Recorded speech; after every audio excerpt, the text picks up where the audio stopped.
Dami pa banda mo. Pumulan na yung iba.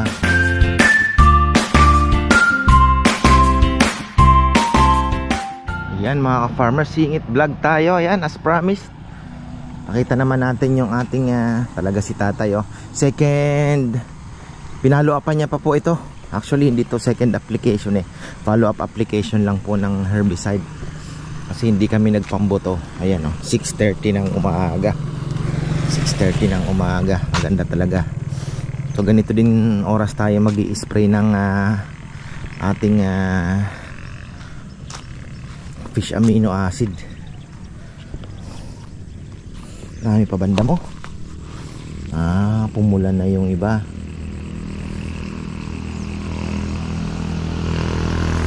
Yung pumupula, yun po yung damo.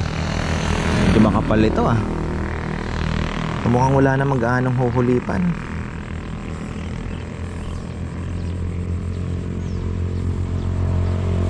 Matatapakan, tutubo din yan ulit mga farmer. Babawi naman yan, gaganon ulit yan.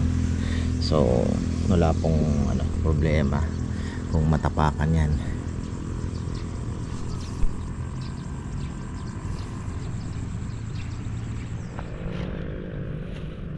Tapos ayan, meron pa po tayong mga kuhol-kuhol din. Ayan, magsasabay na rin siya ng pamatay kuhol mga ka-farmer. Ito yung ginagamit namin. Ayan bayonet.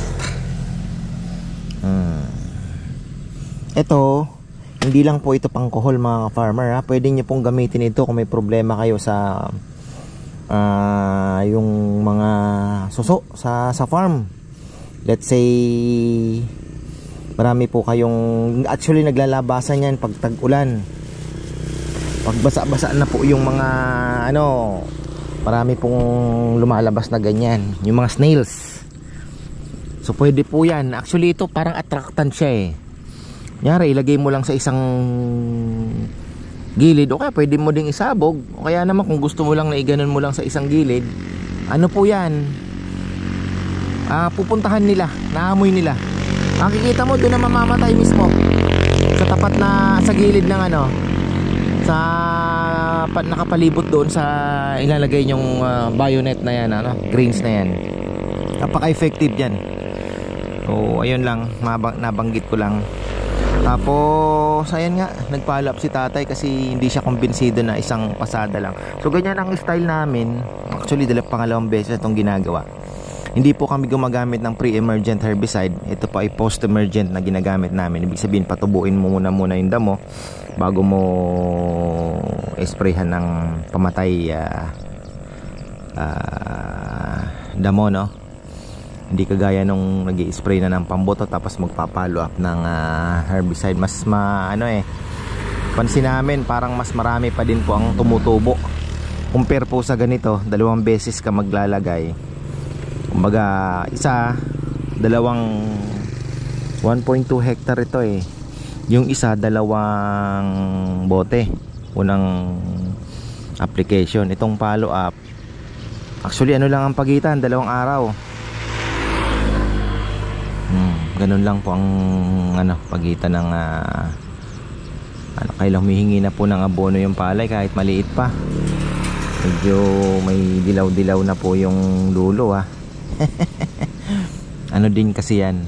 Siyempre nasasaktan din yan mga ka-farmer gawa nung sa herbicide So naman po ito, pang ilang araw na ba to? 12 namin sinabog, 22 ngayon, naka 10 araw na. Actually pwede na nga hagisan ito pero ayun nga, magpapatubig kami sa second day na namin na second day na namin na lalagyan ng abono. Ibig sabihin second day after 2 days. After 2 days po ng after nito. So pang 12th day pwede pa yun. Tapos ang second application naman ng abono ay pwede natin kuhanin sa after 10 days na naman mga farmer. So ganun kabilis.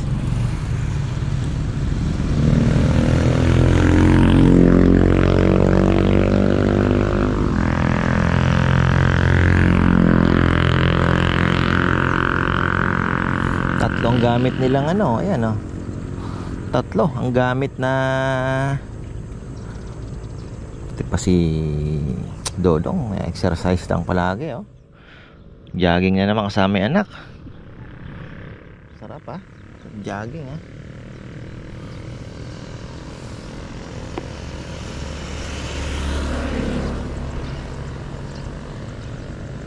Pa-spray kaya ako ng fish amino bukas bago magpatubig. Pwede din naman, ano.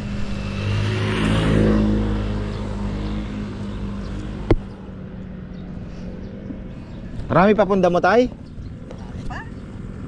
Bagay, last ano, ganyan din ginawa natin, ano? 2 beses.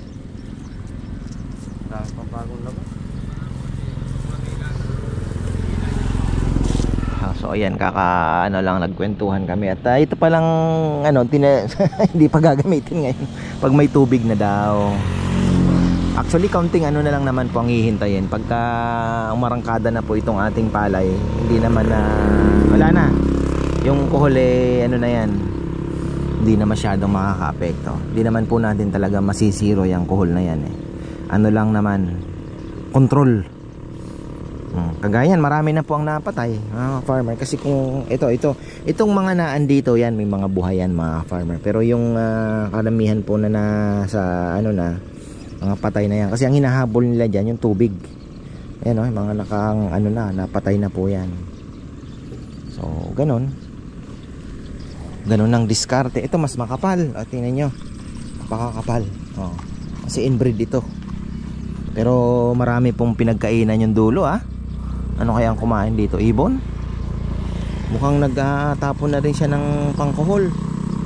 Ayan, oh, may kikita nyo po pagka ang palay ay inesprayhan na o inabunuhan na, o may linagay na. Ayan, makikita nyo may mga paan. Hindi po makakapagsinungaling. Kaya yung kung mayroon kayong taga-spray o inesprayan mo ba yan, ikutan nyo lang po, mga farmer. Makikita nyo yung mga footprints. Hindi na po yan yan po ay hindi makakapagsinungaling, mga farmer. Ayan, oh, kita nyo yung mga pinaglakaran na yan.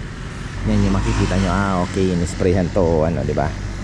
So, ayun, dito pinadadaan yung tubig ngayon kasi para ginawa ni tatay ng kanal pababa. Kasi nga po, sobrang taas ng ating tubig ngayon, naglilik sa mga gilid. Hindi pa naman natin kailangan ng tubig. Kaya ano, parang marami pa din daw damong tumubo, mga farmer. Parang ano kaya maganda, pre-emergent muna tayo. Nung ginamit namin ni na puro yon, okay naman, eh. Pangbuto, mga ka-farmer. Kaya lang nga yun na magpa-follow up ka pa rin ng kahit isa na dati Frontier pa yung ginagamit namin, mas mahal. Ito namang Advance, mas gusto niya maliliit pa yung damo. Wag naman na wag nyo na pong hintayin 8 days ganyan after sabog, anuhin nyo na, tirahin nyo na. Pero may mga nakatubo pa pong damo, ah. Kung mahina ang mata ninyo at hindi sanay, ngayon medyo natututo na ako, eh. Hindi nyo po madidistinguish kung palay ba o damo ba yung tumubo.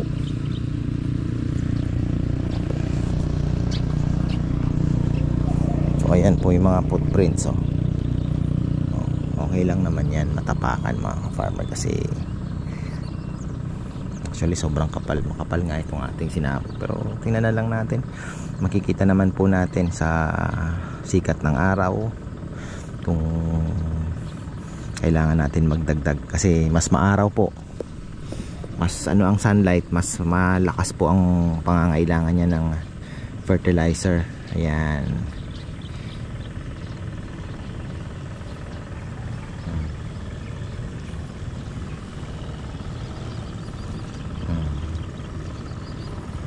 Natin to, tutuluan pa yung may mga hamog-hamog pa.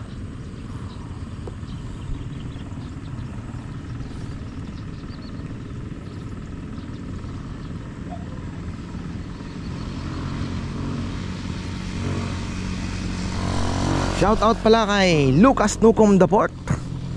Ayun.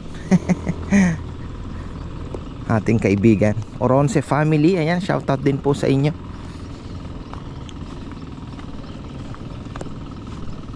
Tubig oh, dire-diretso oh. Ay, so dito nagpula-pula din ah. Kapalang sabog nila mga farmer. Next cropping, so subukan natin, ipupush ko yung tawag dito, yung drum seeder. Try kong ipush yung drum seeder mga farmer at makita natin yung kaibahan. Okay lang naman, it's okay to to gamble para sa kumbaga experiment, kasi kumbaga actually dito pala sa kabila yan kina Ate Mary ginamit na rin po nila, pero sabi ni Junjun hindi daw po tinuloy. Kumbaga hindi nila sinubukan ng isang lahat yan drum seeder at binigyan ng chance na kasi parang ayaw daw nung mga nagtatanim. So yun nga ang nagiging problema natin, medyo yung nakasanayan hindi po basta-basta natin mababago. So kailangan natin ng pruweba talaga na mas maganda ito. So ayan, ako naman ay willing dito na subukan yon. Ang ganda nakita ko po ang ganda ng tubo. So wala yung kaibahan sa sabog tanim, yung maturity date walang kaibahan. Yun lang, ang kaibahan lang po nun is more on advantage side. Marami, unang-una sa tingin ko yung pagod po ng pagsasabog tsaka pag nun halos parehas lang, kasi iniikot mo din naman yung buong area Ang gagawin mo nun, hila-hila mo, papasadahan mo pa ganon, tapos pag ganon naman hila-hila, tapos pag ganon naman hila-hila hanggang kompleto mo yung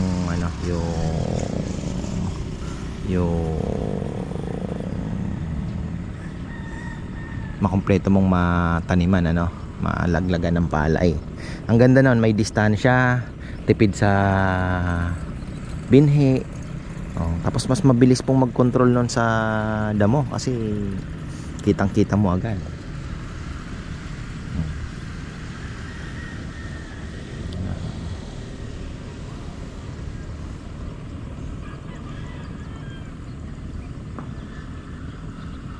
Kaya na ba yung isang bote, tay? Kaya na po yung isang bote? Bagay, follow up na lang naman,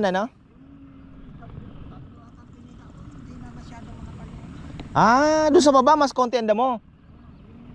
Yung pinakadulo, marami pa damo yun, yung pinakadulo doon. Pero dito, mga 4 na pinitak yung maraming mga kapatid.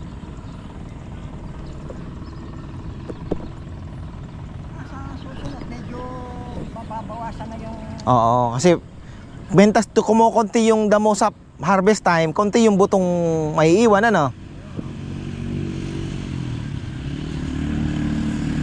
makontrol mo, yun naman po yun. Kaya dapat ma-maintain mong malinis yung palayan, kasi pag kagaya nung nakaraan napabayaan namin, sobrang dami po ng damo talaga. So ang daming damo means ang dami pong butong nalaglag. Siyempre, di ba, nung hinarvest tapos nung inararo, ang dami pong para ka ding nagsabog ng buto ng damo. Kaya ngayon, pag malinis na yung palayan mo, konti na lang yung damo, alaga ka na lang, konti na lang po ang tutubo. Kasi may binhi ng damo na naiiwan, di ba, pagka napabayaan mo, kasi mauuna po yung damo, magbubunga na yun. Yung mga trigo-trigo, dami yun. Pero ito, excited ako dito. Excited na kinakabahan, mukhang makapal, mga farmer, makapal. Yan na natin yan, makapal Ilang kayang fertilizer ang isasabog natin dito. Kabagay, may fish amino acid pala tayo. Ayan So fertilizer pa rin naman po yun, plus yung ating isasabog, plus control irrigation tayo para yung isasabog natin hindi na lalabas. Kumbaga ganun na lang ang gagawin natin. Pagka puno na doon, okay na, isasara na natin. O kaya pwede naman na magpapasok lang konti lang na tubig para ma-maintain lang po yung ng level ng tubig na gusto natin. Ganun na lang ang gagawin para yung abono hindi po lalabas, hindi tatakas. Kung ano man ang ilagay natin dito sa palay, hindi po makakalabas. Sayang naman, di ba?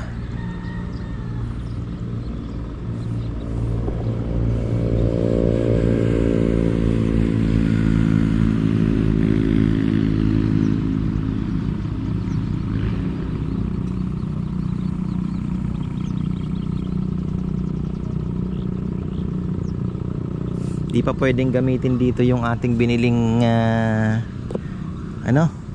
di gasolina. Maliit pa mga ka-farmer, baka padapain lang.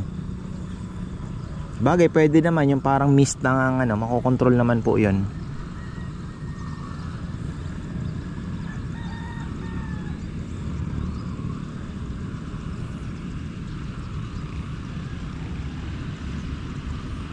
Medyo magastos nga lang yun sa gamot. Talagang yung 1 hektarya baka umabot po ng more than 10 loads dahil sa lakas po ng buga. Pero kinaganda naman, talagang ma-sprayhan mo yung palay. So ayan, green na po ang ating paligid mga ka-farmer. Parang kailan lang piniprepare na araro. Yun doon sa dulo, nag-aararo pa lang sila. Ayan pero dito green na. Tapos ito pa-harvest pa lang. Yung banda doon sa may Pinang Road kung saan ako dumadaan pagka shortcut, yung rough road, ayun po yun. Paani pa lang, may mga bunga na yan mga farmer. Pero ito na-harvest na, makailan. Tapos ayun, may nag-i-spray na doon sa dulo. Ang daming kalapating naghahanap buhay, bumababa, kumakain. Tapos ito, ayun, dito may nagguguhit pa lang, may nag-aararo ng kalabaw. So baka magsasabog na rin po sila. May nakita akong kalabaw na may hila-hilang kariton na may mga binhing dala o abono mga farmer. So ayun, yun dun.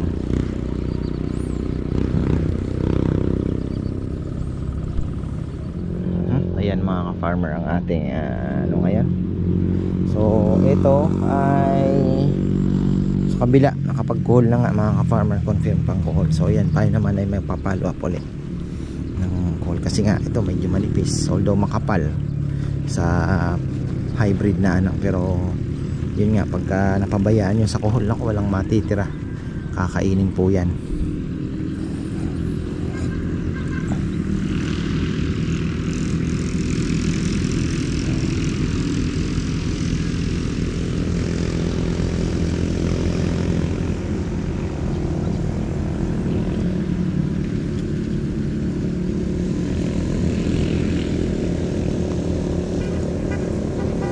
Kailan tayo mag-fertilizer pala? Lapit na.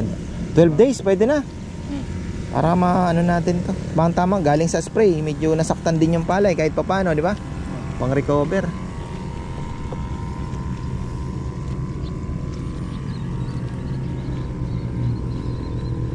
Nag-aabono tayo ng si Rambo yun. Si Rambo, nakatingin si Rambo. Ayun, si Rambo mga farmer, naghahatid ng anak niya.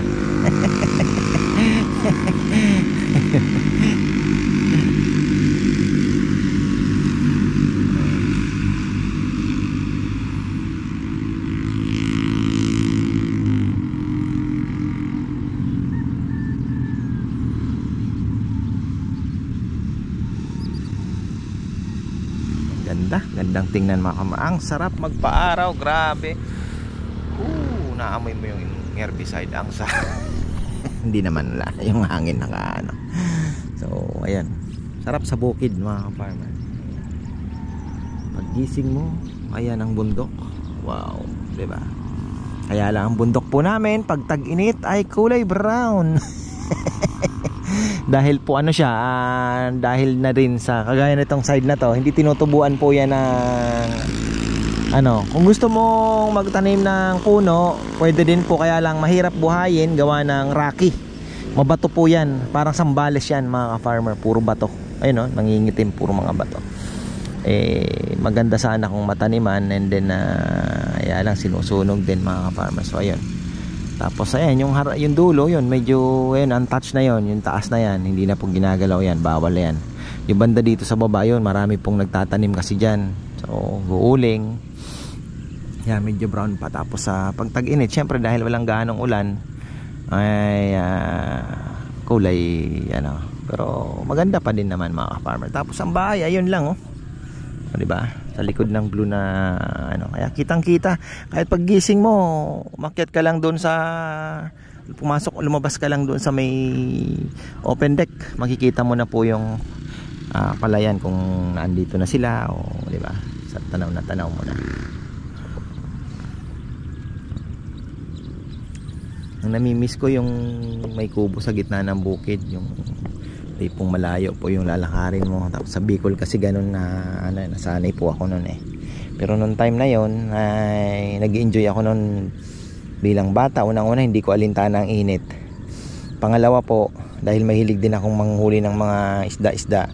Ang dami ko pong nahuhuling isda sa palayan. Ngayon wala ka na makikitang isda sa palayan. Dati may makikita ka pong dalag.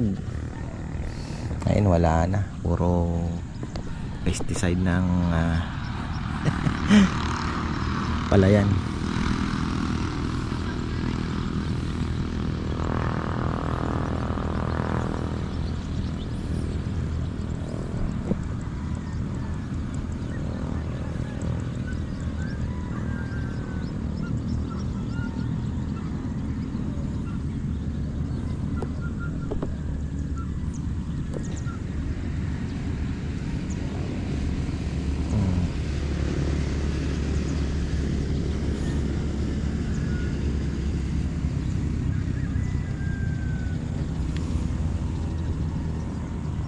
Ay, yung maliliit na yan, damo no?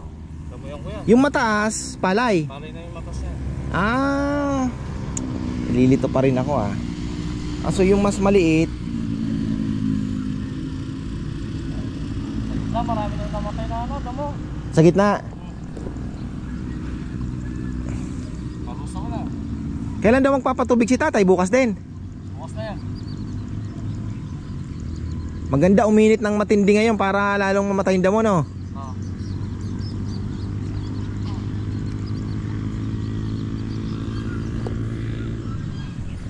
Ayan mga ka-farmer ang ating bisita sa bukid. Gusto kong i-document ito dahil ito po ay ano ba ang ano nito? Bukas kaya mag-spray tayo ng ano? Na bago magpatubig mag-spray tayo. No, maga. Yan, mag-spray kami bago magpatubig, fish amino acid mga farmer. So, okay na din 'yon para at least masunod po natin yung every 10 days. Tapos nag-aano kasi, sasabay-sabay eh. After ano naman nun, mag-aabono naman na kami ng aming first application. Marami pong mas mataas po ang phosphorus ang ipapa-spray ko. Ay papasabog natin. Tatlong sako, 1.2 hectare, 3 sako. Pwede na 'yon. Yung iba nga 1 hektarya, 2 lang po muna. Syempre, bata pa yung palay, di naman po kakain ng marami yan. Kumbaga parang baboy lang. Pre-starter muna, tapos pitik-pitik lang. Yung second abono, yun na yung juvenile stage. Talagang baka mag-5 tayo. 5. So 3, 5, may 8 pa. So sa 1 hektarya pag hybrid hanggang 12 po, lalo na pag tag-init. Ang gagawin natin ay baka mag 3 akong urea sa 40 days. Tapos after 8 to 10 days, yun na po yung isa pang urea tsaka 0060 na pinagsama, or 17017, 3 sako. Titingnan ko, hindi ko pa nadidesisyonan kung ano yung ano natin.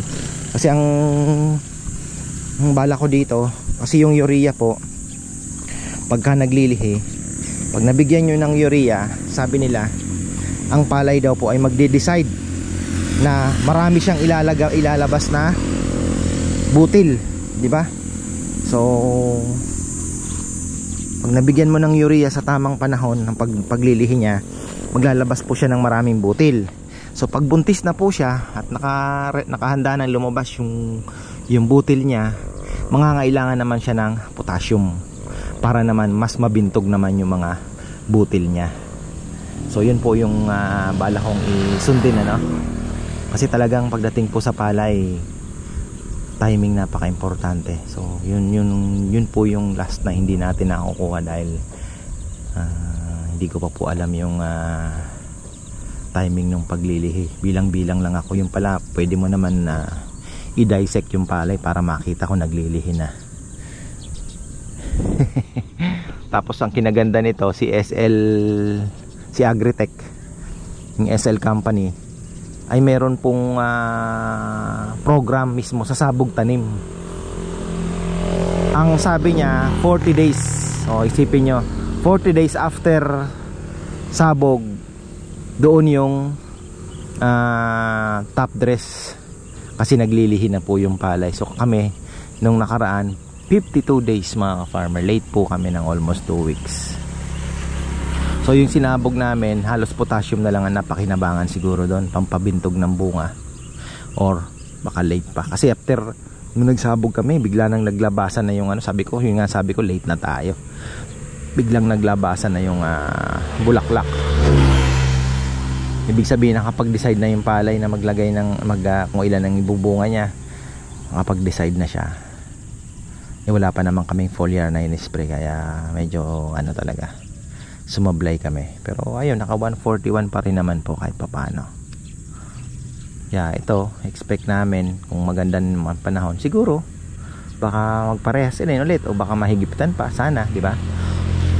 Kung tama lang yung panahon mga ka-farmer, wag lang tayong masasalanta talaga ng hoping na maganda naman ang panahon at umaraw ng maayos. Kasi kailangan po ng araw ng palay, sunshine, sunlight mga farmer. So ayan, ako'y mamamalengke na. Ano lang ito, bonus vlog lang po ito sa mga interesado lang po sa palay. So ayan, tayo mamamalengke na at may bisita tayo, Leo Chavez. Dadaan lang po at umaarbor ng slab, pang lamesa niya daw. Ayan. Tapos si Farmer Randy Corpus mamimingwit daw. So ayan, paluto tayo ng simpleng lunch. Ayan, so tayo naman ay aarangkada na sa ating routine. Ayan, marami pong salamat mga ka-SL. SL19 po ang ating tanim na medyo makapal na sinabog. Pero next po ay subukan natin mag drum seeder para para makita nyo naman po yung maganda naman tingnan pag tumubo. Hindi sabog-sabog. Ayan, tayo naman ay happy dahil hindi tayo maghuhulip for the second time around. Maganda po yung sabog ni Tatay. Believe talaga ako sumabog dito. Galing magsabog ng palay mga farmer. Kaya pala ayaw niyang ibang magsabog. Pagdating din sa abono, mahigpit din to si Tatay Bong. Gusto niya siya. Kasi nga talagang gusto niya even yung pag-i-spread ng abono, which is good. So ayan po mga farmer. Bukas baka may singit vlog ulit tayo dahil mag-i-spray naman tayo ng second application ng ating fish amino acid mga farmer na ating ginawa. Ayan, ang bango na. Parang wine. Ayan, maraming salamat at magandang buhay.